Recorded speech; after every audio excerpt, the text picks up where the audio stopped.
Hello everybody, and welcome to Storm Raid, and today I have a book haul.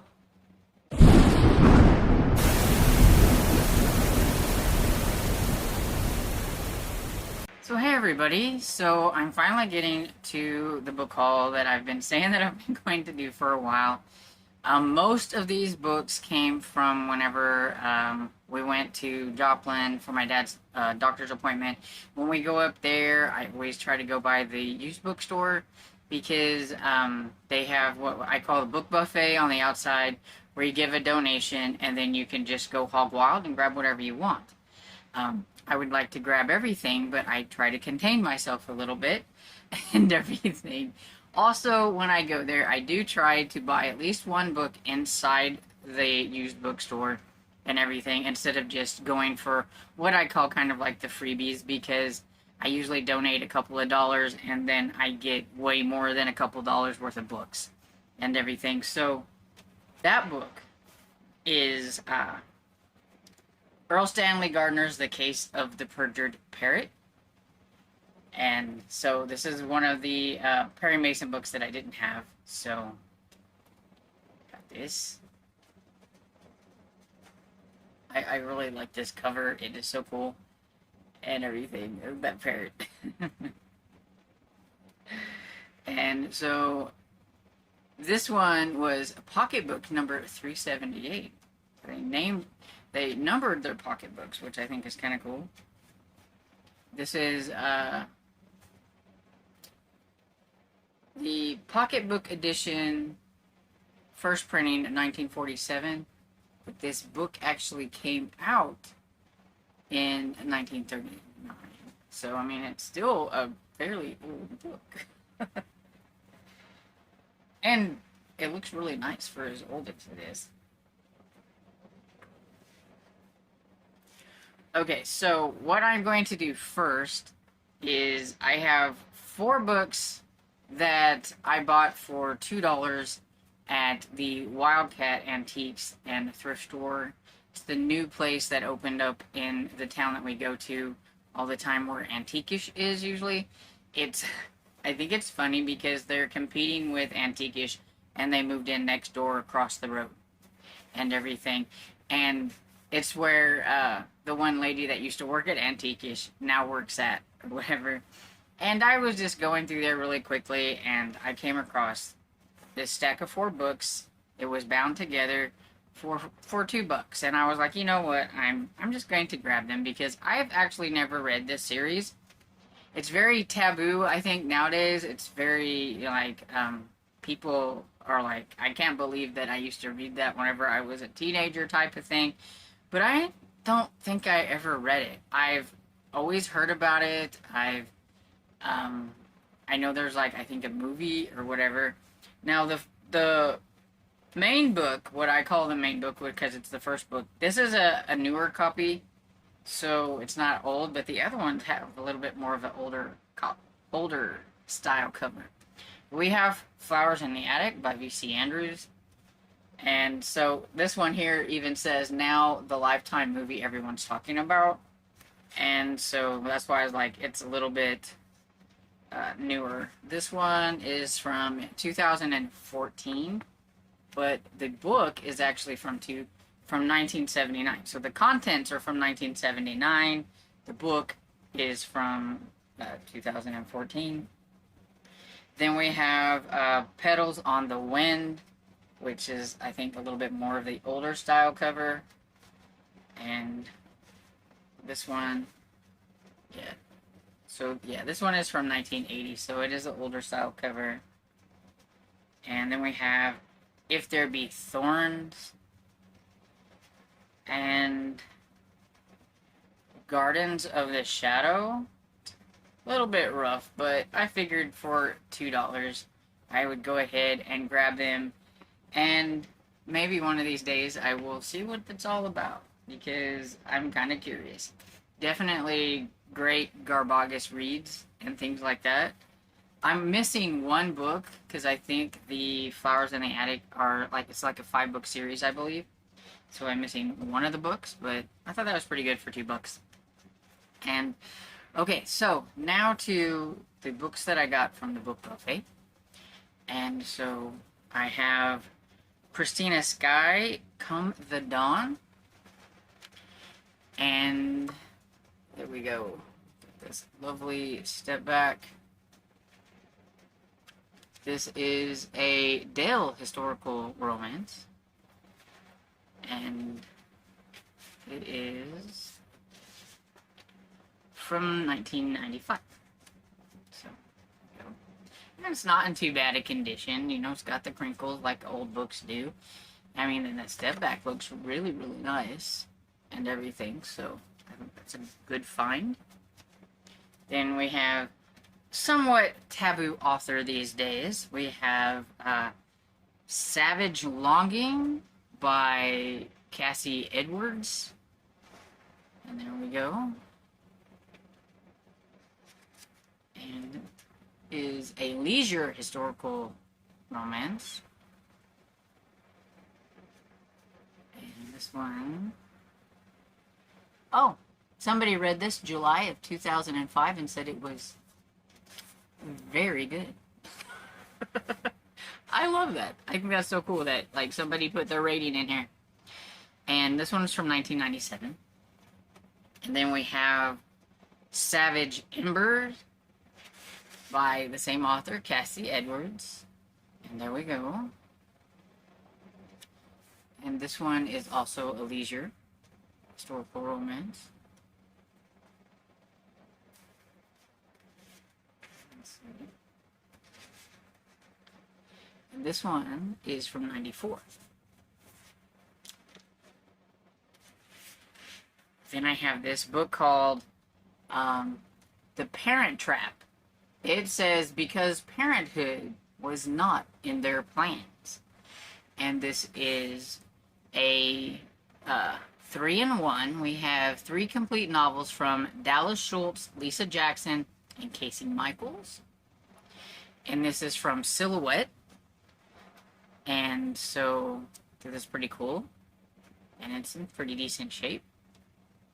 A lot of times, when I get these, you're gonna have the faded out spines because they are outside, and that's like the part that probably gets hit with the sun and things sometimes, so it's sun faded.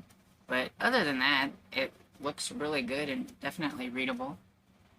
And this this compilation of 3 came out in 1996, but the books are from 1988, 92, and 90.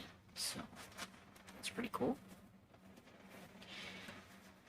And they had a whole bunch of these, and I really wanted to just grab them all, but I only really grabbed 4 because I'm more into the intrigue than I am the romantic suspense. But I mean, look at these.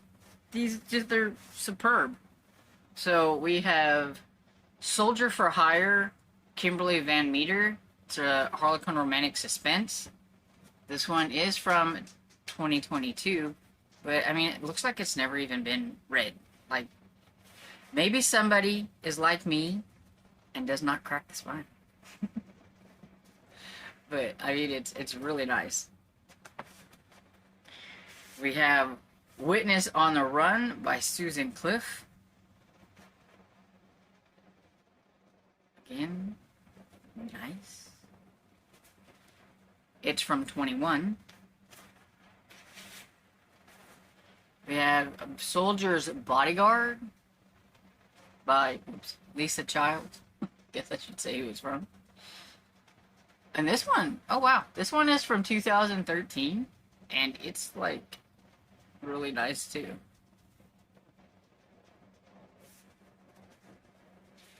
And then we have Rancher's Covert Christmas by Beth Cornelissen.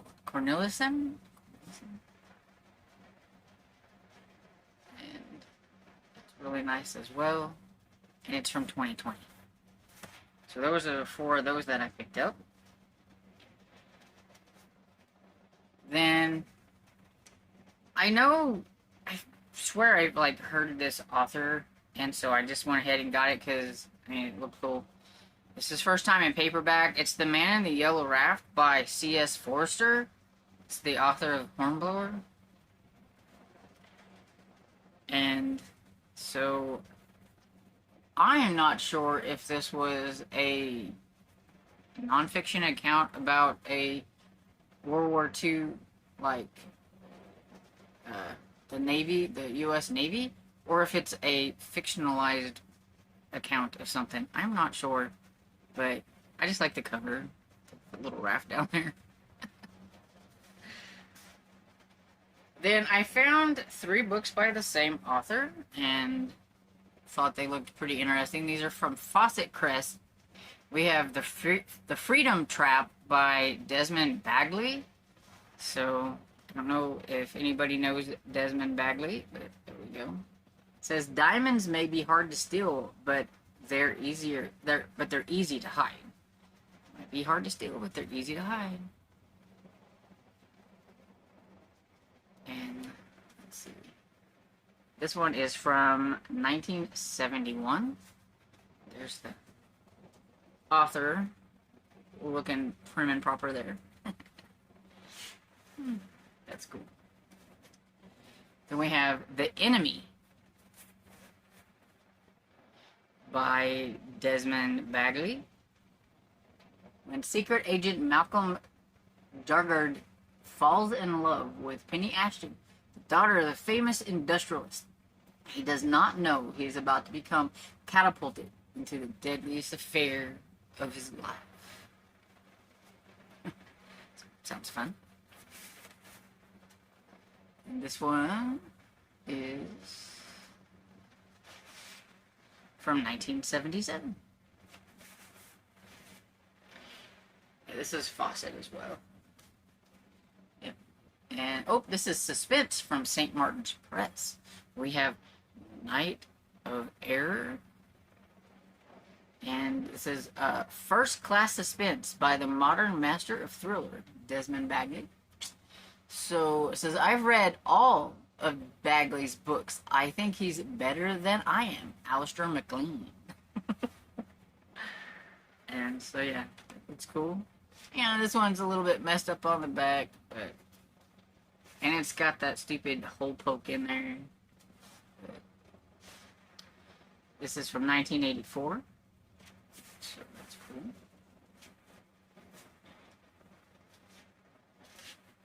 Then I picked up a couple in a collection that I've been trying to collect. And so I've got Pacific Destiny by Dana Fuller Ross. And this is Volume 8 of the Holtz of American Dynasty. And this is kind of like a spin-off series from the Wagons West series, I believe. And I'm only missing a couple of those to, I think, to have all of those ones. So I was excited to find one and in fairly decent condition out there. And then, speaking of Wagons West, I got Oklahoma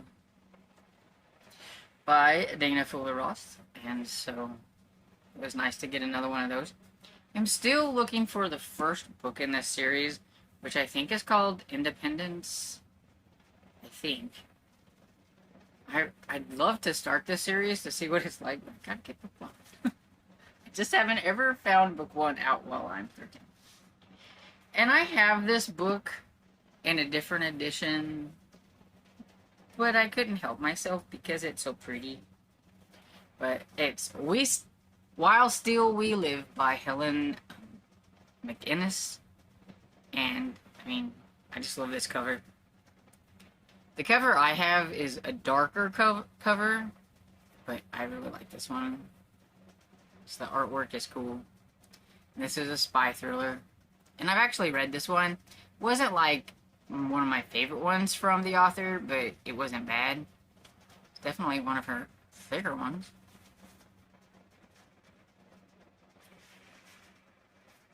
Then, I mean, it is spooky season, and this is How I Become a Horror Writer. It says Lucky Girl by M. Rickert, and it says it's a Krampus story. And I mean, it's like a little story, so maybe next year, shorty September or something, I can give it a try. And then, of course, I could not pass up a hardback of Heather Graham. We've got Killing Kelly. No clue what it's about, but my author, Heather Graham. And then it's the Heretic's Apprentice. It's number 16 in the Brother Cadfield by Ellis Peter. So I love these covers. This is the version that I love the best out of the ones that I've seen from this author, and I have a few of them and everything. So it's kind of the covers I'd like to collect in this series, and maybe one of these days I will actually try the series. But I will take them any way that I can get them, but this is like my favorite. Then I've got Separate Beds by Lavelle Spencer. Nice hardback Spencer novel. I don't think I have Separate Beds. That's why I decided to grab it and everything. And I have a few of hers in hardback, but most of mine that I have of hers is in paperback. But, you know, get them any way I can. And this is from a couple of different. I think this one is from 1985. Yeah.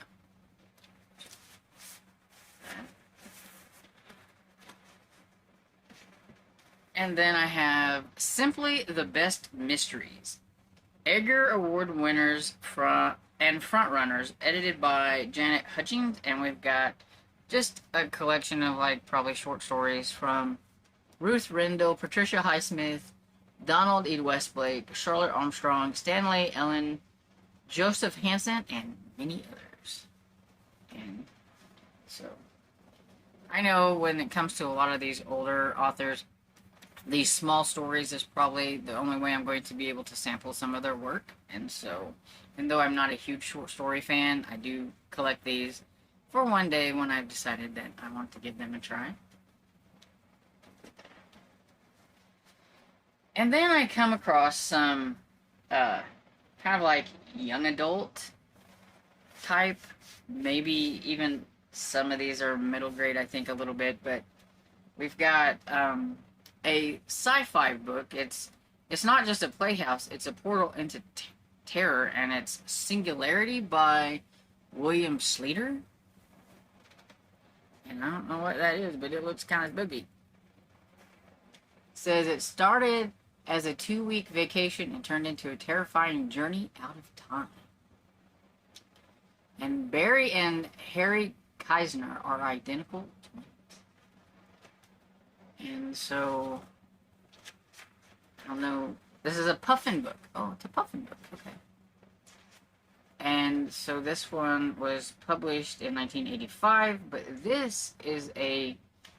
Okay, it first came out in 1985, but this is published from Puffin in 1995. So, then I found 6 books from the same series. I didn't know what they were whenever I grabbed them. I just thought they looked like teenage, kind of maybe horror suspense or something like that. Then I looked them up, and this is a Christian series that's kind of supposed to be a little in the vein of like reminiscent of Fear Street, but just a Christian version. And we got number 1 is The Society by Bill Myers, and this is the Forbidden Door series. And I think there may be 12 books in this series. I don't know if I'm remembering that correctly. But I mean, they look really nice. And I have number 1. And we have number 2, which is The Deceived. And number 3, The Spell.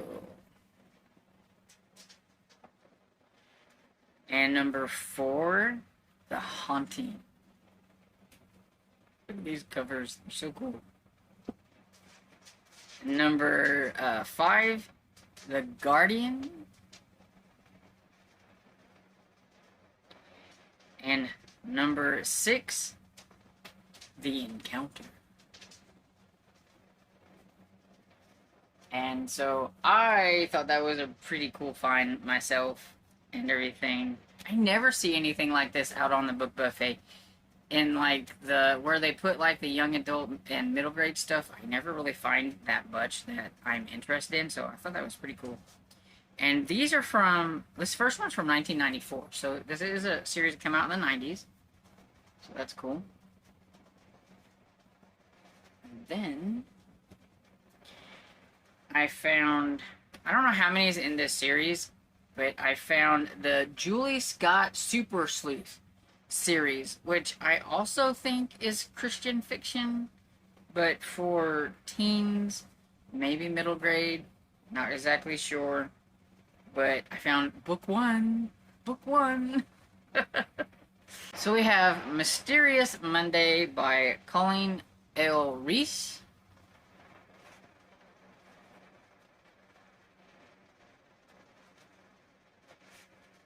And then we have number 2. Looking a little ratty there. It's got a little part chopped off of it, but oh well. Troubles on Tuesday. And it's the same series. Number 2. Julie Scott Super Sleuth. We have Wednesday Witness. We're missing Thursday, whatever. I don't know what Thursday is, but we have number 5, which is Friday Flight.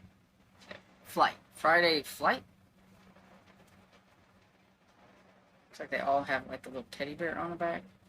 And so yeah.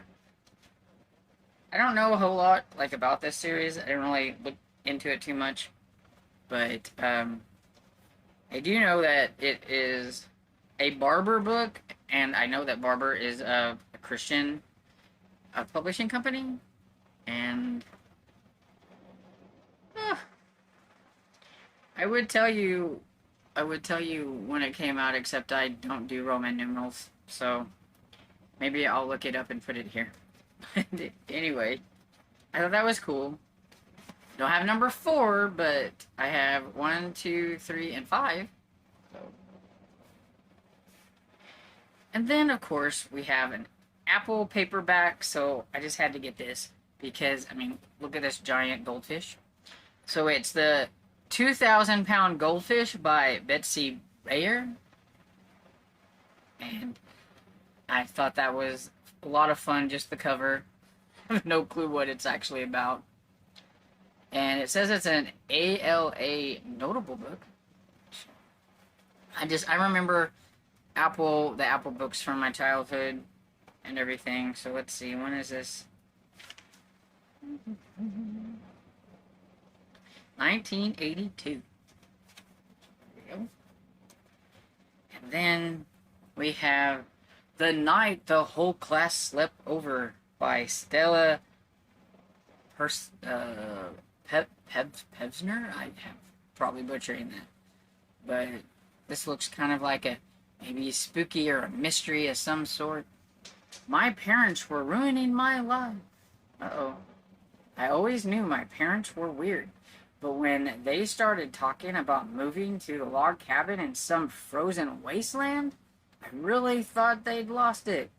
That was even worse than the artist colony Mom was always dragging us to. This time she wanted to go someplace unspoiled. Unlivable is more like it, and who wants to move again? Not me. Uh-oh. This is a minstrel book publication. I've never heard of minstrel books. And it says the cover art is by Craig Nelson. And this one came out in 1991. And then we've got Grave Diggers, Mountain of Bones by Christopher Cravatin. Thought it looked like a nice spooky one for this time of year. Don't know if it's middle grade or young adult, but I figured it's probably one of those. But it's got a very atmospheric cover. Yeah, I never heard of this book. I don't know if it's part of a series. I mean, because it says Grave Diggers and then it says Mountain of Bones. I'm guessing that might be a series. Anybody knows, they can let me know. This one came out in 2012, and this is from 2013. So those are all the books that I got off of the book buffet. So I'm quickly going to go through these last books, just in case somebody didn't see my daily reading vlog where I unboxed a gift my friend sent me. And so we've got Protect and Serve by Terry Reid. It's a love-inspired suspense. Tracking a Kidnapper by Valerie Hansen. It's another love-inspired suspense. I love that cover. Any cover with a dog on it is a good cover. We've got Explosive Situation by Terry Reid.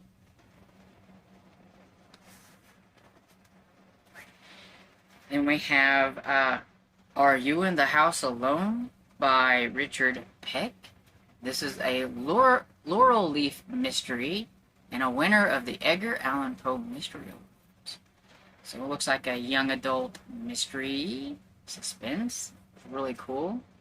It is from Dell. It says a YA mystery. So there we go. I'm really excited about that one. And this one too, we have Flight Number 116 is Down by Carolyn B. Cooney. I've always heard of this author, but I've never got to try her, so I think this is really cool.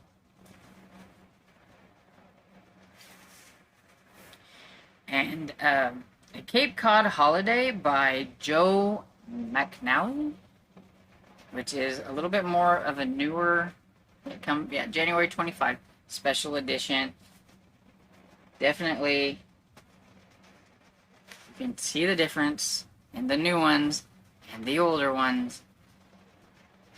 I still prefer the older ones, even though I do like the floppiness of the bigger ones. And then I have a devotional book. It's a 100 devotions to brighten your day. It says happiness. And also, she did get me a Perry Mason book, but I have already logged it where it belongs in my Perry Mason collection over here. And I forgot that I had done that, but yeah, she did get me a Perry Mason book, so that was cool. And that, my friends, is all the books that I have to haul for you today. I'm already wanting to go back to the book buffet. It's kind of like my way of being able to get books, because I don't have a very big book budget right now.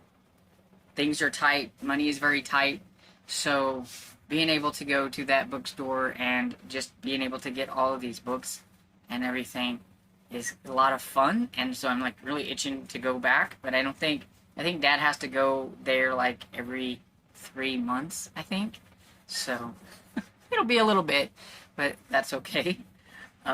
Anyway, so I hope you guys enjoyed this video. If there were any books or authors or anything that you know, and especially if you think that I will really enjoy them, please let me know, and maybe I will hold them out and maybe I can get to them next year. My goal next year is to try to up reading more of my collection, so I'm hoping to anyway. And so I hope you enjoyed this video, and if you did, please give it a thumbs up and subscribe, and I will see you all in the next video. Bye!